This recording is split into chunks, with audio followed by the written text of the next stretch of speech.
If someone says that test matches are boring, then just tell that person to watch the New Zealand versus Sri Lanka first test match in Christchurch. I mean, what a thriller of a game it was, and it went till the last ball of the match where Kane Williamson had to scramble for a single to lead his side to victory, as that 121 run knock from Kane Williamson proved to be in a winning cause, not just for New Zealand but for India as well. Hello everyone, welcome back once again to my YouTube channel. So after India had lost the third test match at Indore, so both the teams had to play the fourth and the final test match of the Border Gavaskar Trophy at the Narendra Modi Stadium in Ahmedabad. So once again, Pat Cummins was out of this test match and the stand-in skipper was Steve Smith, and he called it right at the toss and he decided to have a bat first. So Australia started with their openers Travis Head and Usman Khawaja, and they both started quite confidently and stitched a brilliant 60-odd run opening partnership. Travis Head lost his wicket in the run of play, and then Marnus Labuschagne, he could not contribute much and went out very cheaply. After that, it was the Australian skipper Steve Smith who joined hands with Khawaja, and Khawaja started looking dangerous as he played all his trademark shots all around the ground at the Narendra Modi Stadium. Khawaja reached his century in the run of play, and then Steve Smith lost his wicket when the Indian spinners started bowling really well during the middle phase. But then the wicket was not helping much as the Australian batsmen started scoring considerably well in the hot and humid conditions in Ahmedabad. Peter Handscomb could not contribute much to the team's total, but then came the Australian all-rounder Cameron Green, and these two, they played really well and they stitched a 200-run partnership for Australia that laid the foundation for a big first innings total. Cameron Green raced to his maiden test century, scoring 114 runs, and that was a phenomenal innings by Cameron Green because he let the pressure off Usman Khawaja, as Usman Khawaja was biding the time and he was playing quite cautious. But then Usman Khawaja also started playing fearless cricket, and then he raced up to 150 as well, and then Australia reached the 400 run mark. So during the later stages, it was Todd Murphy and Nathan Lyon who really played well, and they frustrated the Indian bowlers as Murphy and Nathan Lyon contributed some valuable runs to the Australian total. Usman Khawaja, he went out after scoring a magnificent knock of 180 runs and 10 hours of batting in that hot and humid conditions. And so as a result, Australia had folded their first innings for 480 runs on the board. Thanks to Ravichandran Ashwin for picking up 6 wickets, Mohammad Shami picked up 2, and then Aksar and Jadeja picking up 1 wicket apiece. So in reply to Australia's first innings total of 480 runs, India started with their openers Shubman Gill and Rohit Sharma. And the openers started off quite well as they started hitting the strokes from the word go itself. The openers stitched a brilliant 70-odd run partnership before Rohit Sharma lost his wicket in the run of play. Shubman Gill was at his fluent best and he started building another partnership with Cheteshwar Pujara, and this time a 100-run stand between these two. Pujara also lost his wicket in the run of play before scoring his half-century, and then came Virat Kohli, who joined hands with Shubman Gill. Shubman Gill raced off to 128 runs. I mean, it has been a phenomenal last 3-4 months for Shubman Gill, as he has been scoring centuries at will and double centuries in ODIs as well. Shubman Gill lost his wicket after scoring 128 runs. And once Shubman Gill went out, Ravindra Jadeja was promoted up the order because Shreyas Iyer was complaining of a back injury which he had got at the third day's play. So Shreyas Iyer did not come out to bat, and then Jadeja and Kohli again started building a partnership which crossed 50 runs. Jadeja lost his wicket trying to up the ante, but then it was a job done by Jadeja as well.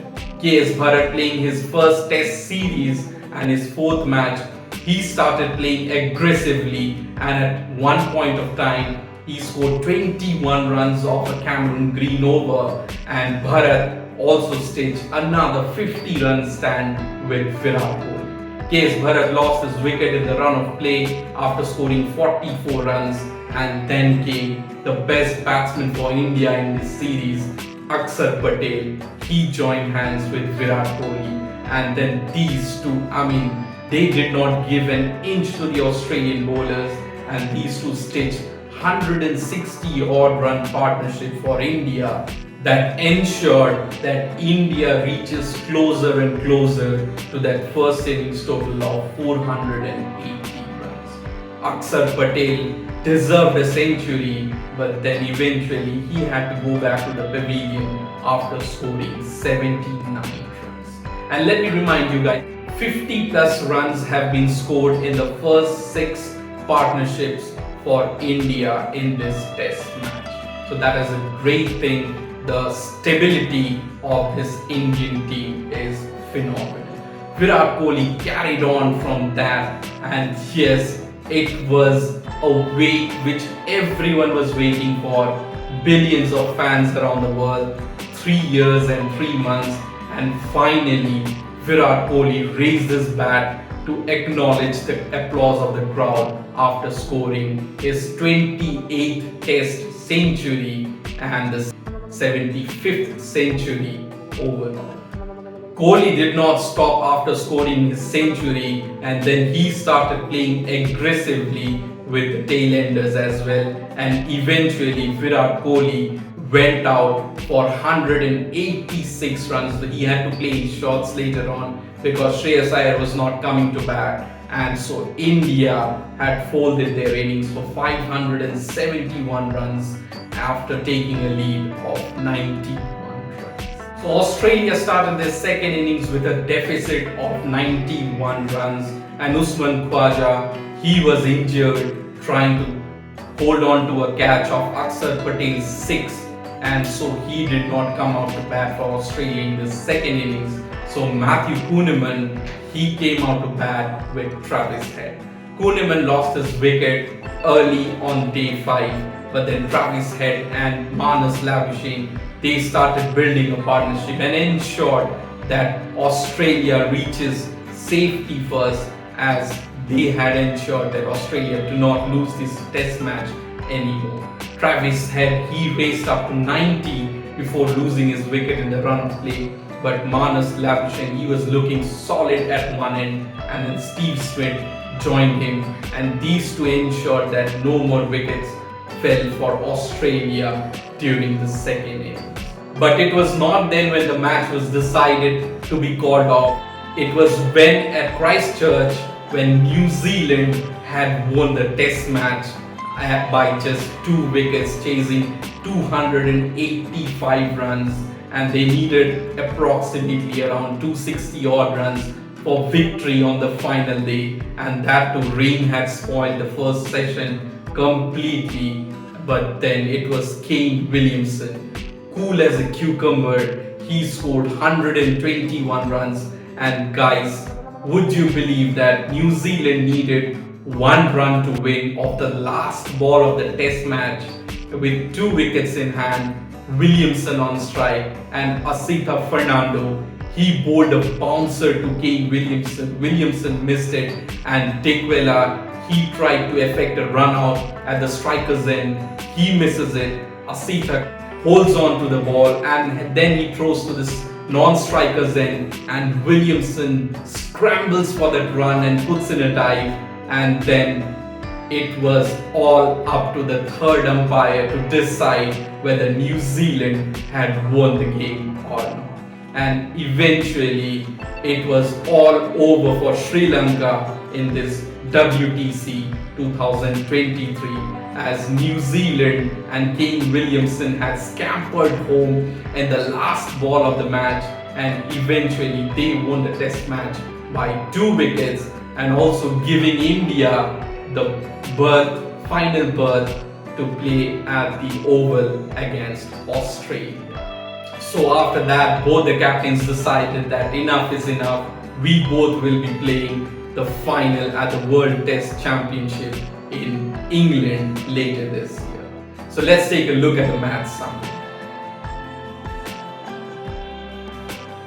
And so Virat Kohli, after scoring a century and that too after 3 years, he was awarded the man of the match for his magnificent knock of 186 runs. And the player of the series, it was the spin duo of Ravichandran Ashwin and Ravindra Jadeja, picking up 47 wickets between them. I mean, what a fantastic bowling partnership it has been throughout this 4-match test series. So with this, India have won the Border Gavaskar Trophy 2-1, and this is the 4th consecutive time India have defended their title, and this is the first time ever that a team has won the Border Gavaskar Trophy for 4 consecutive times.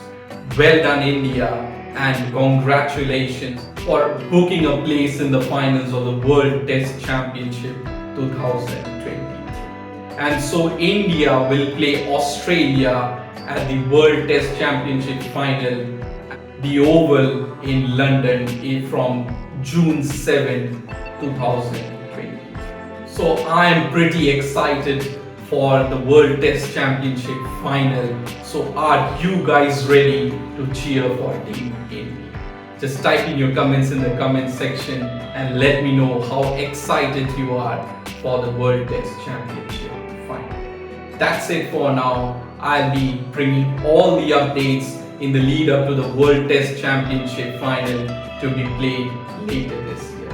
And with this, India's red ball season is officially over now. Now the action moves to IPL as it will start from the 31st of March, and I'll be bringing all the updates. So do stay tuned to my channel guys, and do not forget to subscribe if you are watching this for the very first time. Thanks for your time. Thanks for watching.